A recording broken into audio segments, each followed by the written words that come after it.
Welcome into the show, Mr. Dan Geltrude, America's accountant, but he's also America's author. They both begin with A's. Why don't you give us a little bit of a rundown on what prompted you to write the book, where it comes from, and where you want to take it?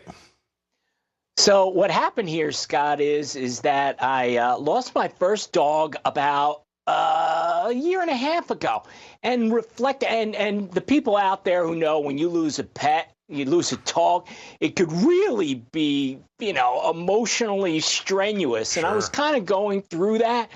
And as I was thinking back on my relationship with my dog, I started thinking, I said, there were actually a lot of business lessons here that my dog was showing me, of course, half paying attention. But really, when I was focusing in on him, I started to realize it would be a really interesting concept to write a business book through the eyes of a dog. And that was the whole thing, because, they are our best friends.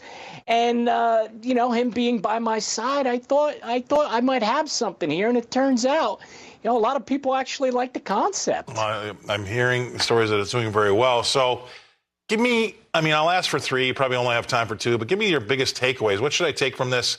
What should I take from your dog and your dog's business acumen and what your business acumen may be? What would you like the reader to leave with? Well, I think really the readers, especially those that are dog owners, will realize that relationship with their dog has so many different, angles here, Scott. So, for example, the best way for me to kind of prove this out is to maybe give you a couple chapter titles. So one of them is marking your territory. Now, we know dogs go all around the neighborhood marking their territory. Well, how does that relate to business? Well, when you're a business owner, or even when you're working in your career, the point of view here is you got to own your territory, right? You got to protect your territory. So for me, as a CPA, hey, I own that. I mark that territory. That territory is me. And when somebody's encroaching on that territory, I have to pay attention and protect it. So there's some branding in there as well, Scott. Another chapter is called Off the Leash. Now, when you think about your dog, you let your dog off the leash. What do? They go out exploring everywhere. So there's a parallel there, Scott, to hey, come off the leash means start thinking outside the box. You're an accountant? Great. How about writing a book? How about going on TV? There's so many things that you can do thinking outside the box. So those are the types of parallels that I try to draw between being successful in business and how we observe the things our dogs do. Now, we've just gotten our copy here in the office today, so I haven't been able to go through it like I'd like to, but I'm guessing there's got to be something in there about loyalty too, right? Absolutely. You got to be loyal to your employees. Employees got to be loyal to their employer. And that loyalty, that teamwork, Scott, right? So important. Another chapter, by the way, is called Leader of the Pack, right? Dogs instinctually know someone has to lead. If it's not going to be you, then they'll take the lead. It's the same thing in your career. Are you going to allow someone else to lead your career, or are you going to take control and you be the leader of the pack?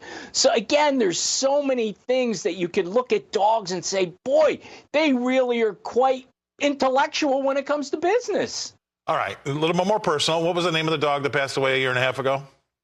So that was a Jack Russell Terrier. He was almost 18 years old, and his name was Apollo. So has Apollo been replaced yet? Is there a new Apollo, Apollo 2? Well, there's no replacing Apollo. However, yes, right now I do have a 1-year-old golden retriever, Annie. And you know what, Scott? They are two polar opposites. And there's Annie right there. She just had her 1-year birthday. Last week, as you could see, her toys didn't make out so well, but she certainly had a good time. But, there were two different experiences. I had an alpha male Jack Russell, and then I have Annie, a female golden retriever, and all she wants to do is please. Well, I mean, it's also very fitting because of the world we live in today. It's very inclusive of you to do that too, Dan, because you've got all those bases covered. I mean, I think it's fantastic, and the parallels are great, and I'm sure the book's going to be a fantastic success because, you know what, here you go. It's this is what the book looks like. If we can get a shot of that, there we go. Dogs Taught Me Everything I Know About Business. It's going to be a very, very widely read because you've covered two great big topics, right? Obviously business, and there's a ton of dog owners out there, and those will overlap, and you're going to get both of those markets. So I think it was a great idea. Yeah, I hope so, Scott. Listen, I wanted to write a business book, and I said, well, is this just going to be business as usual? I said, let me take a unique approach, and let's view business through the eyes of our best friends. That's great. We've had dogs my entire life. I don't have one right now, but we've had them my entire life. Obviously, we had a farm, so we had a lot of dogs, a lot of cats, too.